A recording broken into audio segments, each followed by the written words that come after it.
The digital age, an era where systems, processes, and information have been uploaded to an ethereal cyberspace. However, while the space may seem intangible, the very thing keeping it all running smoothly is tangible and takes up quite a bit of space. Data centers are the backbone to the digital age, meaning if anything were to interrupt their operations, it would mean serious trouble for many industries.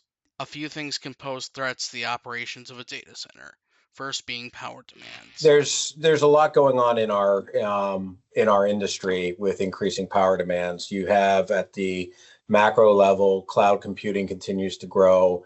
AI has thrown a whole new level of need on data center capacity, and then IoT continues to grow as well.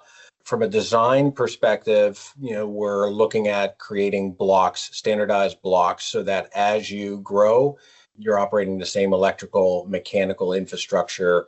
It's a repeated, scalable motion rather than in the past. Have been many facilities that have different types of technology that have kind of grown in a piecemeal fashion. So, to take advantage of the OEMs who are creating more efficient equipment year over year, having a block design, having a stable, repeatable commissioning into operations process is key to getting off on the right foot in that journey of increased power. We take a strong look at technology supporting the data center operations, the ability to manage more with less, and that includes power. Starts with getting good data into your systems, really having the analytical ability to understand what that data is telling you, and then the proper change control to continuously optimize. Efficiency scales with size and experience. As data center operations grow in scale and teams become more mature and experienced, they typically identify opportunities to optimize both maintenance processes and computing resource utilization. Scale and experience lead to smarter resource allocation, cost savings, and improved reliability in data centers. However, things don't end there, as extreme climate events can rattle and disrupt the operability of a data center too. Well, we've seen over the past decade some significant events that have sharpened everyone's attention to this. Events like Hurricane Sandy in 2012, where data centers in New York were flooded. More recently, in 21, we had the Texas grid failure when there was an unexpected freeze. And what it's done is it's had everybody refocus on their business continuity plans and really understanding how they need to react when these events come in. So you start with your supply chain, the vendors that are supporting the site when there's an event. Do they have the right tools and resources and capacity to respond to events at the site? You're taking a different look at the spare parts program or refueling program, so that when you go through these events, now you're able to proactively keep the facility up and running and not be as reactive. Additionally, site selection doesn't necessarily get impacted much from climate change as a decision criterion compared to energy, networks, or taxation. However, what does get considered when it comes to design are the changing weather patterns.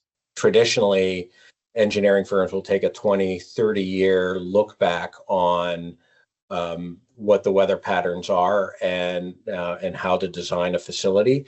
Now we're taking a much more, much shorter sample. So it's a 5-year look back because those weather patterns have changed significantly versus 15 years ago. So how are you designing your facility then? What's the prevailing wind direction, or what's the average temperature? How does that impact the cooling systems that you select? And then finally, I think another area that's been looked at a lot is the building testing. How are the systems responding to our commissioning programs? And that's as granular as if you're in a climate with heavy rainfall, are the roofs tested? Are they draining properly? Do we have leaks? Things of that nature have gotten an increased amount of attention over the last years. Another major threat to data center operations is cyber attacks, which have grown even more common in recent times. Can't go a few weeks in the news without seeing some type of hack event or data leak going to the public. One of the many benefits of AI is an increased capability to do advanced threat detection. So detecting anomalies or intrusions early and then automating the response allows you to minimize the risk and impact of these, what are really frequent and constant cyber attacks into the system. Our compute systems, our networks, but also our mechanical and electrical equipment are all based now on zero trust architecture. So, think multi-factor identification to make sure that the people that are trying to gain access to the system have been properly, given the keys to those systems, and it's not unintended users.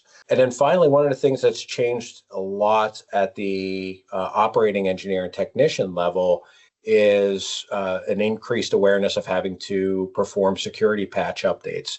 Oftentimes vulnerabilities are detected or known, and they're remediated through a software patch.